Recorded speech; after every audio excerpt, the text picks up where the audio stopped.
Hello everyone! Beauty work is a very big part of the colorist job, and this is a topic that you very often ask about. So today I decided to show you how to remove small skin imperfections with a clone brush tool in DaVinci Resolve Fusion. And without further ado, let's start!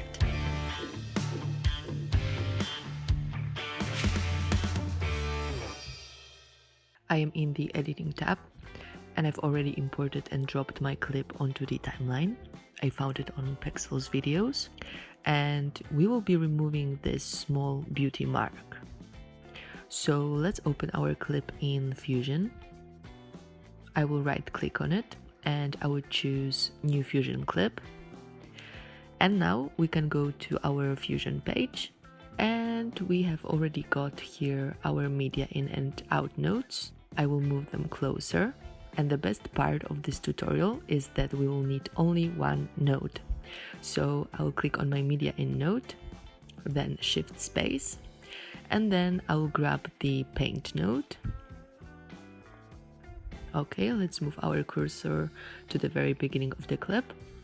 And now we will be cloning a part of the skin from one place and covering the blemish with it. But also we have to adjust some settings. So here as a default, we've got a multi-stroke selected and we have to change it to stroke. This is because the multi-stroke does only one frame at a time. And then here in the inspector, our default apply mode is paint. And the way it works is that we can just paint over the clip with different colors like this. And this is not what we want. So I will change it to clone. And then we also have here brush controls, so we can change the size of our brush if we want to make it bigger, and also we can increase and decrease the softness. So feel free to check all those settings and see what works for you, but I will just start retouching. So I will go somewhere here, very close to the mole, and by hitting Alt and right clicking, I will sample the skin from this place. And then I will simply paint over the blemish. It works exactly as it does in the Photoshop, for example, and this is how it looks. The beauty mark is perfectly covered, but now when we play the clip, we can see that our mask is not moving with the clip. It just stays in one place. And to fix it, we will have to track it. And it's also very easy because we will be working on the same node.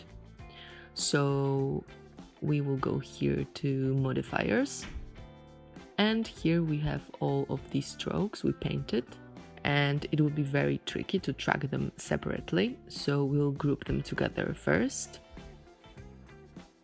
So I'll grab my selection tool from here, I will select my strokes, and then I will click on the paint group. And now our strokes have been assembled into one paint group. I will double click on it and I will show you how to track it. So I have to right click on the center and then go to modify width and then tracker position.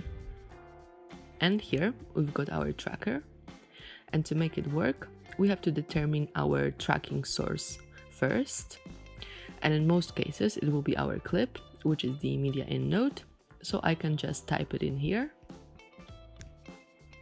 And now we'll just track our clip forwards.